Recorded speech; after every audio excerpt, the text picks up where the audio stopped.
नमस्कारम सद्गुरु। आप शास्त्रीय संगीत काफ़ी सुनते हैं। क्या आपको लगता है कि इसमें किसी रोग को ठीक करने की शक्तियाँ हैं? First, let's understand what's music. पहले ये समझते हैं कि संगीत क्या है। संगीत ध्वनियों की एक तरह की व्यवस्था है। अगर आप ध्वनियों को एक तरह से व्यवस्थित करते हैं तो वो शोर बन जाएगा। अगर आप ध्वनियों को दूसरे तरीके से व्यवस्थित करते हैं तो वो संगीत बन जाएगा। आज बहुत सारे शोर को संगीत माना जा रहा है, ठीक है? अगर आपको शास्त्रीय संगीत के बारे में कुछ पता है तो आप देखेंगे कि शास्त्रीय संगीत के पीछे बहुत अधिक मात्रा में गणित शामिल है। इसका एक ढांचा होता है, एक गणितीय ढांचा बनाया जाता है। जहां तक मेरी बात है, जब मैं किसी वाकई अच्छे गायक को गाते हुए देखता हूं तो मेरे लिए उससे एक पूरी ज्यामिति उभर कर आती है। तो एक तरह से आप ध्वनि के रूप में फिर से सृष्टि का निर्माण करने की कोशिश कर रहे हैं। कोई संगीतकार कितनी गहराई से, उसमें वो कितना आगे जा सकता है ये कहा नहीं जा सकता, लेकिन आप वही करने की कोशिश कर रहे हैं।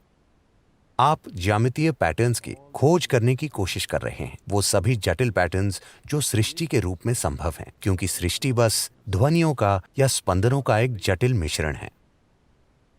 तो आप निश्चित रूप से जानते हैं, शब्दों को छोड़ दीजिए। मेरा मतलब, अगर भावनात्मक शब्द मौजूद हैं तो लोग उससे थोड़े थोड़े भावुक हो जाते हैं, तो वो अलग बात है। वे लोग उसे अर्थ दे रहे हैं। बिना किसी शब्द के भी संगीत आंसू ला सकता है, संगीत आनंद ला सकता है, संगीत प्रेम ला सकता है, संगीत लोगों में मूड, भावनाएं और अनुभव पैदा कर सकता है, बस ध्वनि से ही, शब्दों का इस्तेमाल किए बिना। शब्द यानी ये मानसिक पैटर्न है, ध्वनि यानी ये अस्तित्व से जुड़ा पैटर्न है। तो इसलिए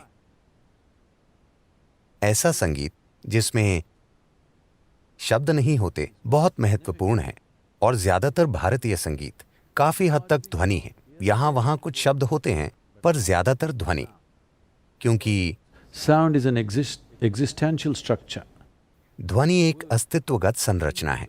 शब्द, किसी शब्द का अर्थ एक मानसिक संरचना है। अगर मैं तमिल में एक गीत गाता हूं तो आपके लिए उसका कोई अर्थ नहीं है, क्योंकि शायद आप वो भाषा नहीं समझते।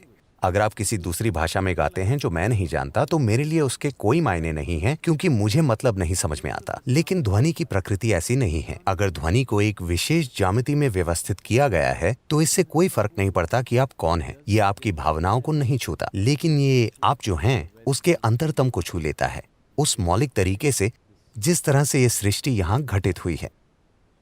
तो ये जीवन को छूने की एक कोशिश है। ये एक कोशिश है जीवन की नकल करने की, एक अलग रूप में, जो एक जबरदस्त चीज है।